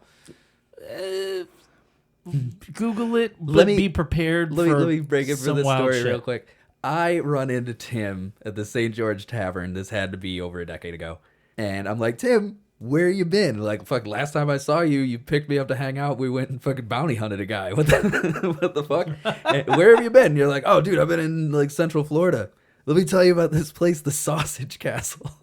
He's like, I don't know. I got really fucked up one night and I found myself at this place. I don't know. It's crazy. He tells me all about it. I'm like, that's fucking insane. And then like 2 weeks later, I saw the Vice News covering the free blowjob party. Oh my God. I was like, holy shit, Tim. And that was like when I started realizing that Tim Valley was a fucking madman. See, this is the type of life that people who aren't me, because I'm like, Tim, you seem like the kind of guy that like you go out, you're having some drinks, you're having a good time, you're talking to some fucking strangers, and then suddenly you get kidnapped in Mexico. Suddenly you end up in a place that, well, no, he's not going to get kidnapped in Mexico. He looks like a guy who can handle his shit. I was kidnapped and held for an $8,000 ransom. Oh, okay. Well, whoops, didn't know that story. Yeah, that was a rough one.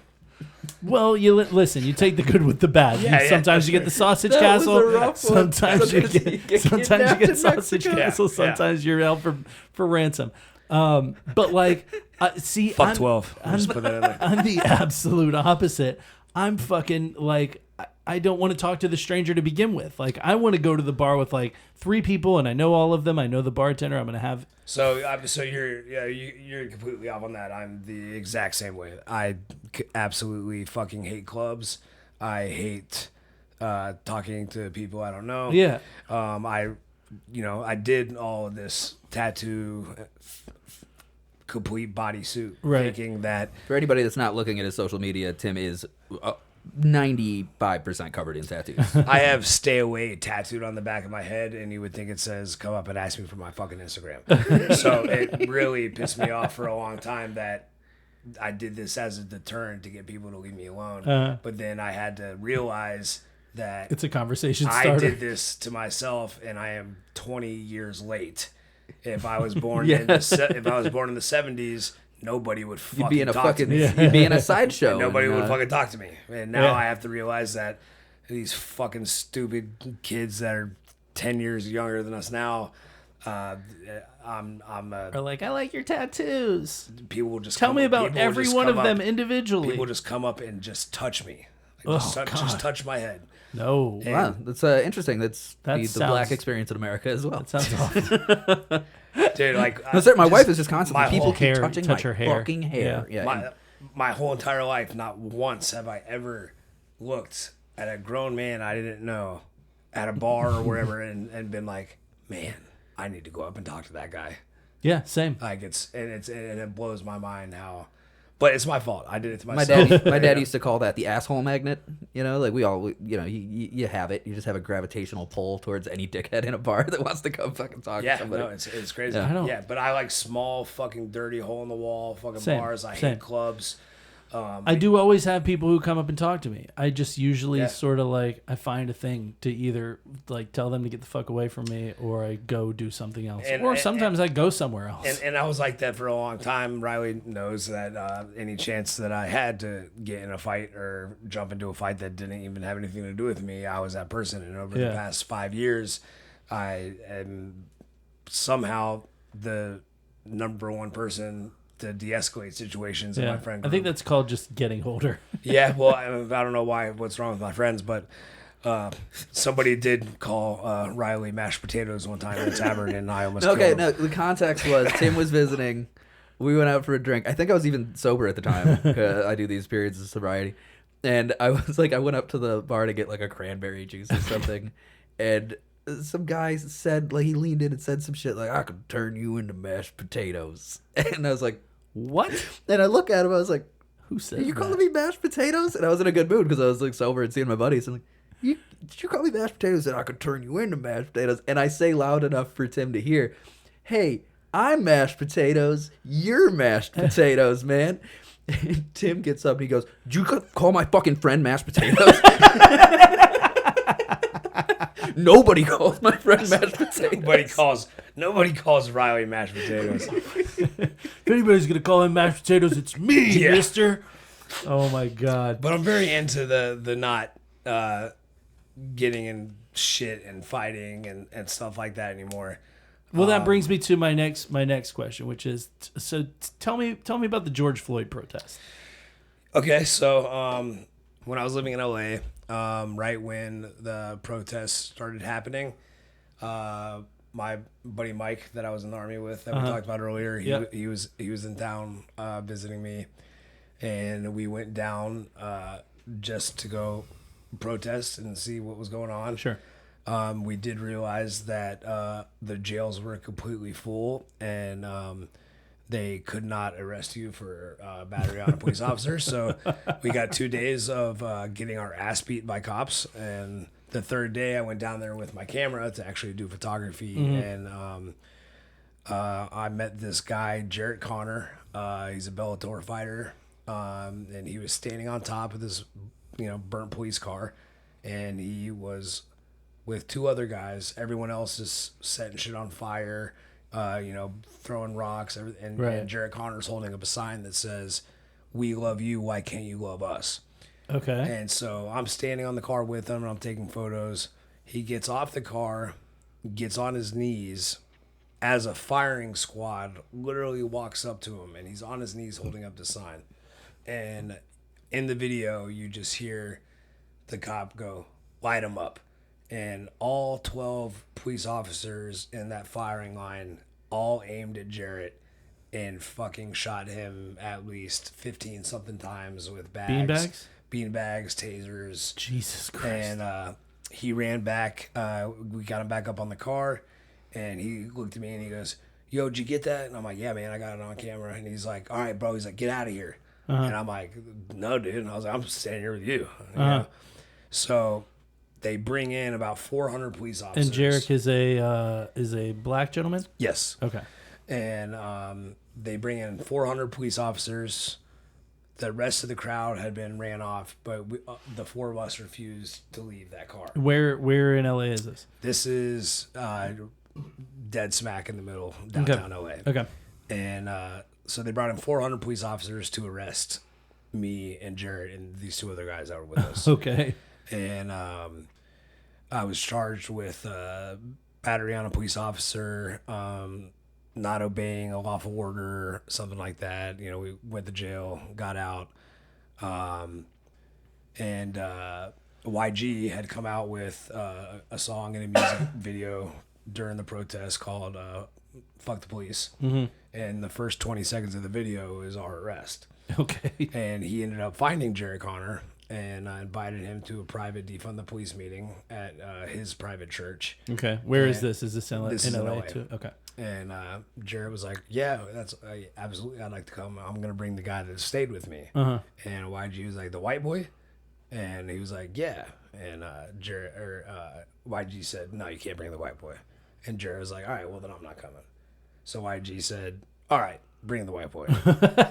So I show up to Fucking YG's baggage. This guy's baggage over here. I show up to YG's church. I get G-checked 30 fucking times. And, luckily for me, I'm comfortable in every single situation. Yeah. Except being at bars with weird kids that want to touch me. Well, I think we said this earlier. It's amazing how well you can get along with people when you're not racist. It's really, you just don't be racist. Is sort of the. I'm gonna give you guys a life hack. Yeah, I know it's tough. If you want to make friends everywhere you go, just don't be racist. Yeah, just don't be a piece of shit. So easy. But I ended up in a couple Black Panther meetings, and I did a lot of journalism and got a lot of really cool photos that I got out and like when I tell that story, I'm on the front page of the LA Times with no mask on and a shirt that says "Fuck ICE" standing on top of a burning police car. So I am on every goddamn watch list now. But what do you have against ice? I mean, how are you going to have a cold beverage? Stupid asshole. Fuck Omigra, bro. Fuck Omigra.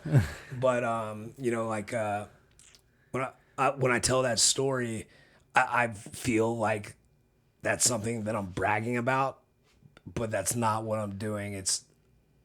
I felt that for the way I was in the past, that was my way of not only supporting the people that needed that support, Sure, but also trying to fix a part of me that was broken that Right, I broke right. myself. Yeah, You know what I mean? fair. And, and it was... We brought up we brought up a little bit, and I think we solved it. I think that once we explain this, no one will ever have any more questions, and the debate will be over. We brought up white privilege earlier, and you Yes. had an interesting thing to say about white privilege, and I'd love for you Absolutely. to say it again if you don't mind. So I think we started off with every white person has white privilege, no matter what. Mm-hmm. Every white person is born inherently racist. It doesn't mean that you're a full-blown, psycho Nazi. You know what I mean? But that white privilege is a part of that. Sure. And, my mother, who's one of the sweetest ladies in the world, Yeah. I was, trying to explain, because a lot of people, don't understand the concept of Yeah. white privilege. And I'm trying to explain it to my mom. Mm-hmm. And, my mom, It's like that I- episode of Scooby Doo, where so I asked her, At the end, they I take said- the I said, "Mom." mask off. Jinkies. White Oh. privilege. did you say chinkies? Jinkies. Scooby-Doo, man. I never watched Scooby. my glasses. But I asked my mother, I said, Mom, if a black person walks up to you and asks you what color do you see when you look at them, Mm-hmm. what are you going to say? And my mom says, I don't see color.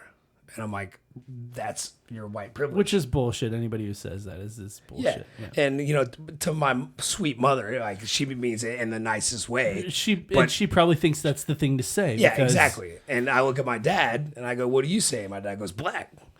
And I'm like, yeah. I was Which is fine. Exactly. That's fine. You can See, and that's- absolutely look at somebody and tell what Burnt color they cyan. are. What? See a nice burnt cyan, perhaps an umber. Oh my God! I think so. So Tim and I were talking about this a little bit off mic, and like I said, I think we solved it, and nobody ever has to ask any questions beyond this. And this definitely won't ruffle any feathers. This section of our Rate, podcast. review, and subscribe. We cured racism. But so 5 stars. I think that where a lot of people, where the white privilege thing sort of gets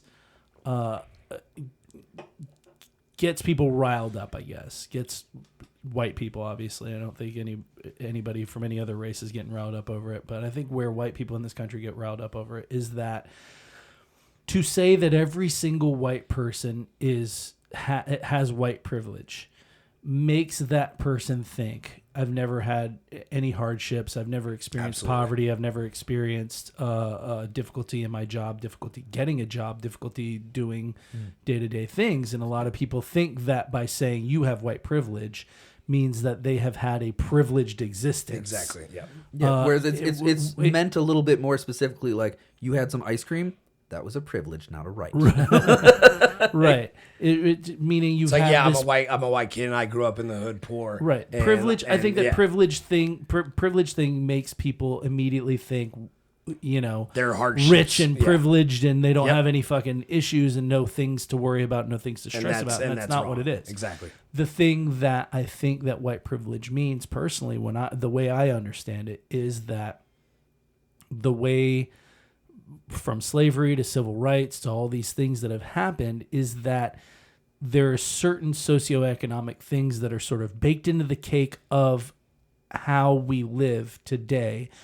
And those things favor, and they have by design. I mean, Absolutely. just historically have by design favored white people in terms of getting a loan, getting into school, getting a fucking new car, not being arrested for something, Walking down the sidewalk. walking down the street, going into a convenience store with two of your friends, Yep. 3 white guys walking in a Yep. convenience store doesn't sort of set off the alarm bells Absolutely. immediately as 3 black guys walking in. And I don't think anybody in the world can argue that. I think anybody There are people. there are people who are And those are the people that don't understand. there are people who are Exactly. going to argue about it, but I think that if they look inward at their own experiences, Yeah.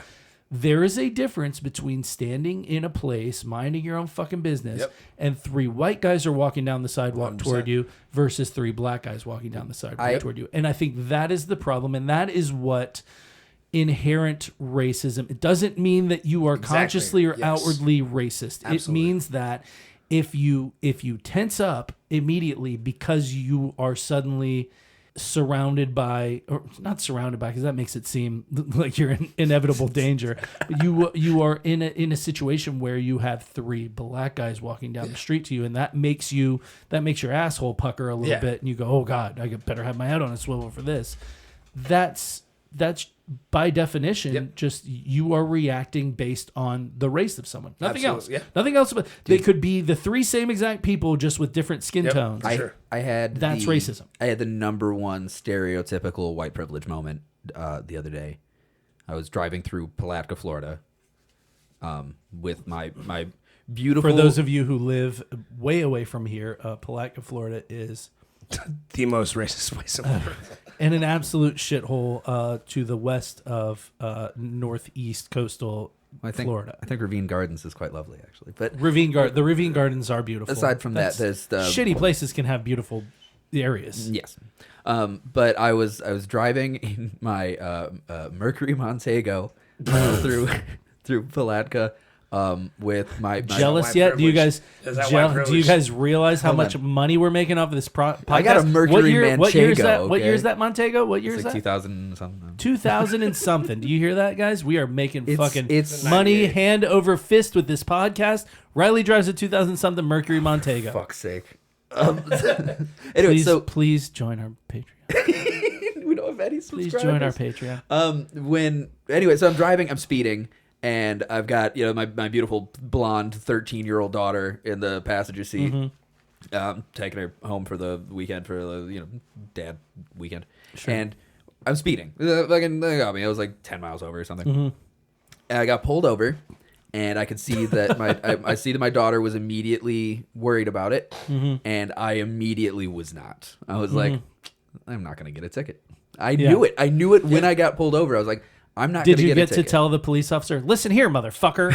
No. No, like the cop came up. I was, yes, sir, no, sir. It was very, very polite and smiling. Yeah, that'll get you out of a ticket almost 100%. Yeah, but also as a white guy. Had the kid in the car, and I just like, well, here's my identification. Yeah, sorry, just eager to start dad weekend here with the kid, And the guy went back to the car, and my daughter looks at me and she's like, are you going to get in trouble? And I was like, no. And a few seconds later, guy comes back. He's like, I'll just give you a warning. And I was like, oh, thank you so much. I mean, perfectly to go with that, especially when I'm on tour and stuff. I have multiple black homies that look at me, and I'm like, yo, like, I'll drive. Everyone else is right, and they're like, motherfucker, you may as well be black. You're just like us because of my tattoos. And I'm like, no, bro. Not the same. I promise you that if the cops show up, I'm talking. The cops got tattoos too. It's like this is in. The cops got tattoos. Some of them might be white power tattoos too. So we birds of a feather, baby. It says it on their badge. It says 911. But it's the amount of tickets that I get out of. I'm also nobody hates police more than I do. Yeah, maybe a lot of people, but I fucking hate the police. You taught me a really good trick for the police. For somebody that hates police as much as I do, I am the best person. You taught me this incredible trick. We got pulled over together one time. I was in the car with you, and you were bounty hunting, so you had firearms with you. Before the cop walked up, you rolled the window down and put your hands out of the window and just let them hang there. And I've done that a couple of times now, and it's fucking brilliant. Because the cops are like, oh, well, I understand the situation immediately. Right. This guy's he's complying completely. This guy thinks I'm going to kill him. Exactly. This guy's afraid I'm going to murder him. I do. So the veteran tags on my truck help. Yeah. Also. Well, so I've got a weird experience because I'm not. So I am much darker skinned than some of you crackers over here. But I prefer Mick. I thought we were killing racism here. It's not racism. I didn't feel privileged when you called me a cracker. You're not bound by the same racism rules when you are one of the subjugated people. That's just the way it goes. Thank you for acknowledging that. No. Well, but I'm white passing, you know, because I don't have an accent like this. If I talk like this all the time, then I would have many That's more his real problems. voice. Podcast would be so much better. If he talked That's like his that. real voice. That's If how I he's- just spoke like that the Yeah, whole time. yeah, for sure. Hola, my name is Patricio. Welcome back to Delete Everything. We're gonna have a good time today. we call him the man of 1,000 voices. Yeah, I do That's a great. lot of stupid impressions. But anyway, so I don't have an accent. I don't, you know, I guess I'm white passing. Brian and I make this joke all the time that we're white passing Latinos, but at the same time, I have had things happen throughout the course of my life that are very much like, oh, I'm being racisted right now. I don't what's happening. And so there are things that have happened. And so one of the things that I always do if I get pulled over, which fortunately doesn't happen too often, but I immediately grab like all my registration, blah, blah, blah. I put it all on the dashboard and I put my hands on the wheel of my car, kind of with my fingers out, you know? And I've had multiple cops ask me like, well, what are you doing? Just got my stuff right here on the dash, showing you that I don't have anything. And they're like, well, why are you doing that? I'm like, because y'all motherfuckers shoot people. And it also takes their mind off of the reason they're pulling you over, Right. because now all they're thinking about is your hands are out that window Yeah. because you have a gun in the car. Yeah. But And I use like, that trick all the time. And you listen, dude, like I don't Unless care. you're in Georgia and then you're going straight to jail on Yeah. Cotton Farm Jesus Road Christ, no shit. in Lowndes County, which is the most racist jail I've ever seen. It's literally called Cotton Farm Road. It's fucking horrible. It's horrible. But I mean, like, it's just one of those things that I think also, like, okay, maybe you didn't shoot any people, but I'm sure you're aware that some people have been shot by people wearing the same motherfucking uniform as you. And, like, and people want to politicize it and shit. And I'm like, no, dude, we have a justice system for a reason. For better or worse, what you want to say about it is a completely different discussion. But we have a justice system that says you don't just shoot people, right? I get it if you're in fear for your life. If somebody's shooting at you, sure, shoot them. If somebody's running from you, don't shoot them. Have I given you my hot take on If somebody's unarmed, don't shoot them. If a kid in a park has a fucking toy gun, don't shoot him. probably don't shoot him? You know? I was this is a little white privilege for you. I had 6 cops pull guns on me one time when I was 15 because I was walking around. I had longer than shoulder length blonde hair. It was just kind of like loose. I was wearing like a bright red polo shirt and Edgy. I was wearing camouflage shorts, but like the Polo long shirt, shorts. gross. I was still in Detroit, and there had been a rash of police shootings. I had just gone to an area in Royal Oak, there's like a farmer's market, and I bought a toy gun. This is a true story. The rubber band inside of this toy gun had snapped, so I had pried off that little orange tip and opened it and reaffixed it. So it no longer had a signifier saying that it was not a gun. And I was walking down the street, twirling it and clicking it. Oh, yeah. If you were black, you'd be dead. Oh, I'd be dead as fuck. if you were black and 10 years younger, you'd be Dude, and I looked full on Michigan 3-year-old militia black because I was wearing the camo pants, so I looked full Michigan militia there. You were school shooter vibes for sure. Yeah, 100%. But cops don't even shoot them. No, they surrounded me. They surrounded me. They cocked the guns and shit. I got a lot of like, "Brrrs," you know. But no, I literally. My mom tells the story. you made it. Yeah, I made it. Oh, my mom tells the story of me knocking on the door and be like, "Mom, I'm not in any trouble, but the police want to talk to you." Oh my God. Jesus Christ. So now that we've solved all the world's problems, I guess, so you've had, obviously between the photography and the diving and stuff like that, you've had, you know, we've had multiple conversations at this point off mic about all the places that you've gone and sort of, obviously, I think one of the biggest things that makes people, that sort of, one of the biggest racism killers is going other 100%. places and seeing other cultures and realizing 100%. that. No, that's Mark Twain. Mark Twain's big quote is the death of bigotry is travel. Yeah, and so it's, I didn't even know that. So I didn't either. That's a basically great quote, Mark yeah. Twain and I same person, same guy. Always count on me to fucking make some esoteric Call quote me from somebody. Samuel. But I was Sammy Clem Clem. Sammy Clem. But I do believe that. I think that that's a very important thing. Is don't get me wrong. there are so many parts of this country that are absolutely beautiful, absolutely amazing. Get the fuck out of the U.S. and go travel somewhere else. Yeah, we have such a large country that there's so many different areas and so many beautiful places. And cultures do vary. I mean, East Coast, West Coast culture, fucking Central Plains culture, Northwest culture, Deep South culture. There are a lot of things that are different. But at their core, they're effectively still American. We have a very homogenous culture in there's America. a pervasive Americanism at the base of any little cultural differences, no matter where you go. Going to a different culture, and particularly Tim, you've been east to the far east, as we call it, to the Asian cultures. Everywhere Asian that I countries. have gone, it's 90% of the places I also went alone, and I stay. God, traveling alone is I stay as far something, away man. from the tourist areas Yep. as I can. Same. I tell everybody I'm from Ireland and I'm not from America. But I have a Brazilian passport, so that's really nice when I nice, travel. yeah. I'm like, I'm just But I Brazilian. get as far away from fucking white people as I can when I'm in other countries. So like Vietnam, Thailand. I did a week and a half in silence in a Buddhist monastery in India. Wow. Kidnapped in Mexico.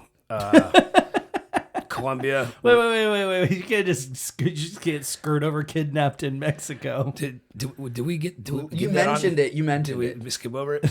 So, me and three friends of mine, my buddy JT, he's this dude from Canada. Me and him traveled a lot together. And my buddy Wiggs, who has never left the country, is severely institutionalized, just recently got out of prison. We thought it'd be a good idea for us to go to Cancun and go to a resort. So we're 4 tattooed white boys wearing gold. And Classic. somebody at the airport tells us that they will rent us a car for $7 for the week. And of course, I have to give them the address of where we're staying. Yep. So we get to the resort. We realize that we are the only ones there. There are no drugs. There are no girls. There is no partying happening. So we're like, fuck it. Let's go to actual Cancun and for a few days. So for the first time ever, I'm in a car with 3 of my homies, and every single one of us is dead fucking sober. We don't have anything illegal on us. So we're in a good mood. 4 minutes outside the resort, there's a checkpoint. And of course I'm driving. And she comes up to the car and she literally picks my hands up and smells my fingers. And she's like, Mota. And I'm like, there is no fucking Mota in this car. And you can search it if you want to. And we're all laughing because we think it's hilarious that we're all clean. The one time we're clean. So my buddy JT's in the backseat Snapchatting all of this. My buddy Wiggs, who's been out of the country for 2 hours, is losing his shit. So they pull me out of the car, handcuff me. Then they pull Wiggs out of the car, and they're searching him, and he's next to me. JT's in the back seat, still Snapchatting everything through the back windshield. And Wiggs is going, man, I'm not fucking going back to jail. Like, this is bullshit. And I'm like, Wiggs, bro, they just want money. We don't have anything on us. We're good. And they reach in his pocket and pull out a big-ass bag of Coke and slap it on the back of the car. Whoa. And Wiggs... He was holding out on you? Oh, no, the cops planted it on him. Oh. And so he is losing it. He's bucking, and I'm like, Wiggs, chill the fuck out, bro. I was like, it was just like... So then the cops realize JT is filming us. Mm-hmm. So they pull him and our other buddy out. They make us erase our phones. They handcuff us, drag us into the woods, and luckily one of the friends we were with is very well off. Mm-hmm. And after a few hours, it cost us about $8,000 to get out of it. Jesus but being dragged into the woods is bad. Yeah, so a good friend of ours has family in Isla Mujeres, which is the small island right off Cancun. It's about the size of Key West. Mm-hmm. No cops on the island, just the Navy and the cartel that's been there for 50-something years. Mm-hmm. So they're like, get on the fucking ferry, go to Isla Mujeres. So we get on the ferry, we get there. One of the guys comes and meets us, and he goes, did you guys buy this car? And we're like, no, I rented it. And he goes, Bobby, this is not a rental car. And so you were set up from the beginning. Yeah, so once the cartel found out that these police officers just stole $8,000 from 4 U.S. citizens that are going to go spend it on drugs and partying and everything else, the cartel was not happy. So they were like, if only you guys had pictures and videos of those police officers, blah, blah. And JT goes, wait a minute. I do. He re-downloads Snapchat because everything stays on there for 24 hours. And we have their faces, their name tags, everything. So we tell them, we're like, hey, we'll give you guys these photos and videos the day that we leave because the cops kept our IDs. Yeah. And so they put us up in a mansion with an infinity pool on the point of Isla Mujeres. Which sounds like a Jurassic Park place. It's on the cliffs. It's actually at the point of that island. You're the first person on that side of the world to see the sunrise. It's gorgeous. So we cancel our flights for like two and a half weeks. 2.5 weeks we stay there. We finally leave. We give them the pictures and videos. A couple of months later, we get a WhatsApp text. Got to, It's taken care of. Whatever. Got taken care of. Got taken care of. Okay, fuck. Okay. Hopefully That's that why female Colombia- police officer wasn't a hot Latina. No, but that's why Colombia is so much better, because when we went there, the guy, like, we had 2 guys that took care of us, 2 drivers and a security. And we rented out Pablo Escobar's mansion that overlooks Medellin, Colombia. And God damn, I love Medellin. We had 10 people with us. And they told us the first 2 Pablo days. Escobar's mansion. They told us the first 2 days that It's not hard. You can do it. Yeah. They told us the first 2 days. We could all go right now. I don't want to do that. I'm not crazy. Oh, no. You didn't want to do it. Dude, you do want to do it. The first 2 days, You wanna go to they're Medellin, gonna Colombia so come bad and you don't extort you. That's what they said. So first night they show up, the guy comes up, he's like, "Hey, they're here," and I'm like, "Cool." So I walk around the house. I'm like, "Hey, everybody, pitch in," blah blah blah. I get like $300, and I go up to, I give it to the guy, and he goes, "Yo, that is way too much money." And I'm like, $300? And I'm like, "How much do we give him?" He's like, $30. And I'm like, $30? Yeah. Give him 60. Second So, night, yeah, tip. Second night they come back, same thing, boom, they're gone. Third day, me and my buddy Rob are there by ourselves. Everybody else is at a soccer game in downtown. They come back.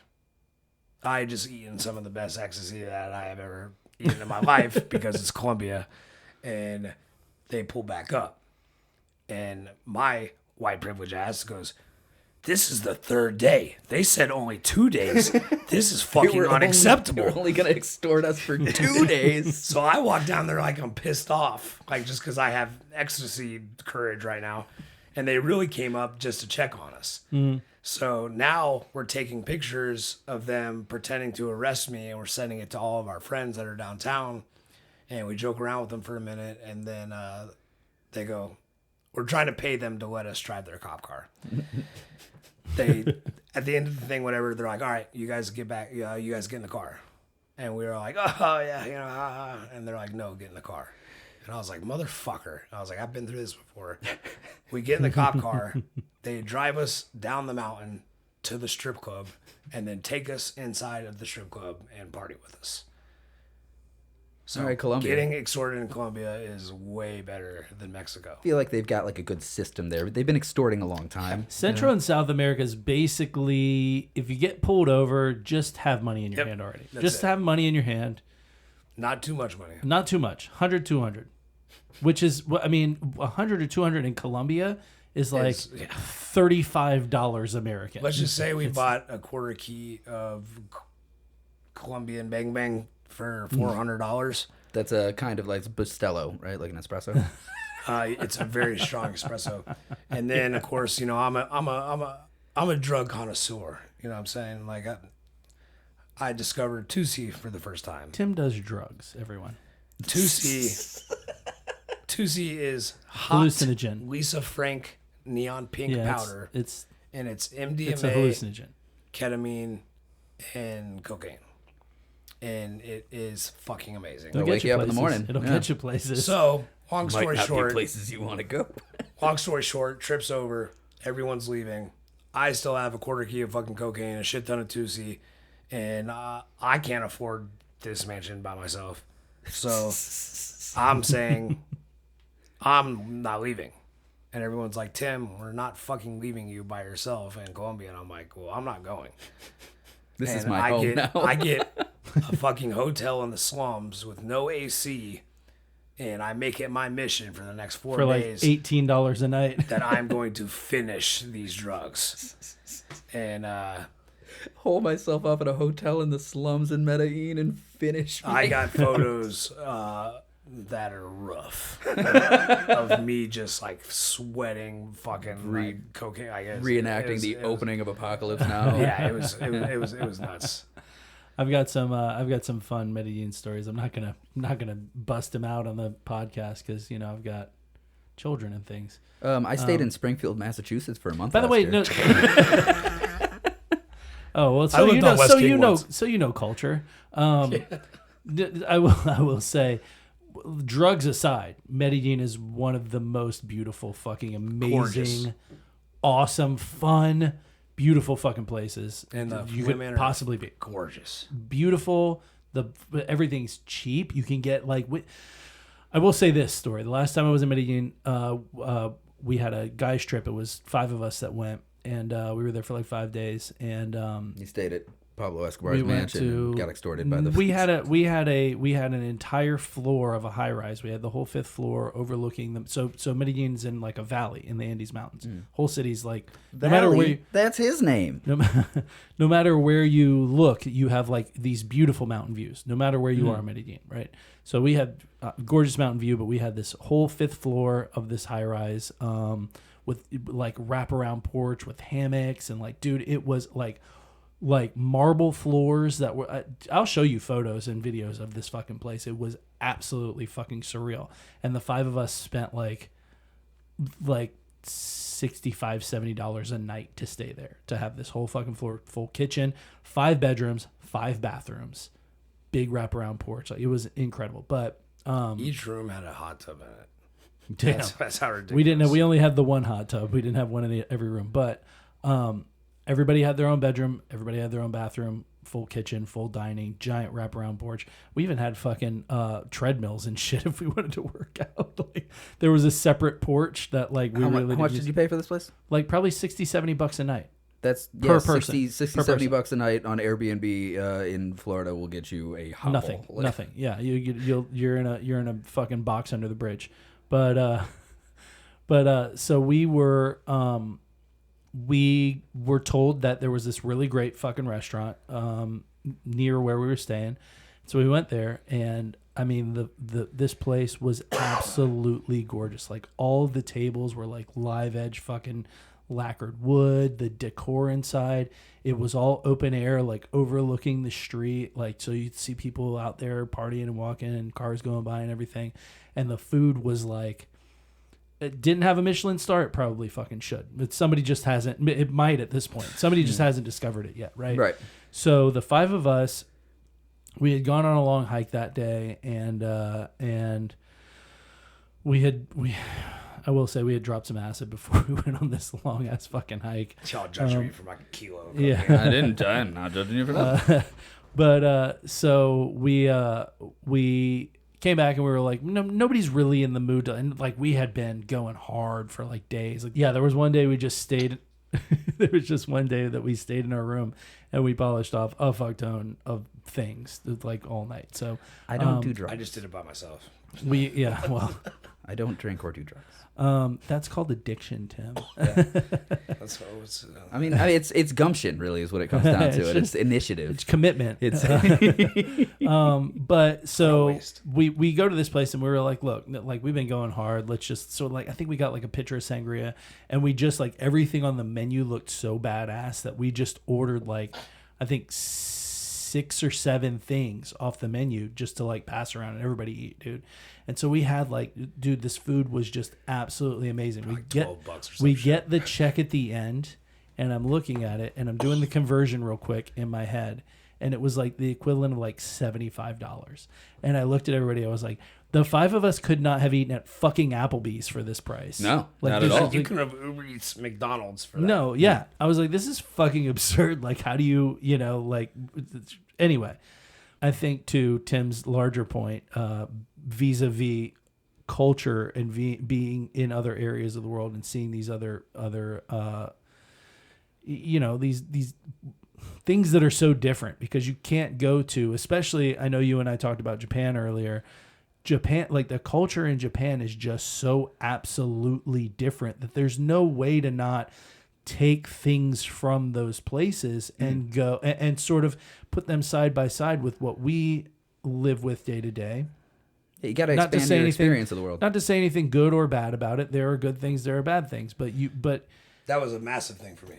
Yeah, but it's difficult to not look at these things and not be like, okay, like things could be, we could live in a more sort of tolerant, looking out for everybody, sort of place where the things that we deal with on a day-to-day basis, first world problems. Yeah. The racism shit. And you know where I want to go? I've always wanted to go to Ulaanbaatar, Mongolia. Let's go. Yeah, let's do it. I'm down. That sounds good. Let's book the flights right now. I could see Tim's eyes like, I'll go to fucking Ulaanbaatar right now. There's a giant statue of Genghis Khan. It's like I don't know what's there, but that shit. Mongolian deathworms, giant eagles. What are Mongolian deathworms? It's another cryptid. We'll cover it one day. Oh, okay. So a thing that we won't see. Yeah. Are giant eagles cryptid as well? Those are real. Yeah, I've seen those. They're huge. I've seen one in real life. Yeah. Have you been to Vietnam? No. Funny story. So much fun. Funny story. So that last trip to Colombia that I just told you about was February 2020. So right before COVID shut down. No, that's when I was there. Really? They shut the borders down the day after I got back. Oh shit. After I so we were early. There. We were like beginning of February 2020. That's when I was there. Really? No shit. That's funny.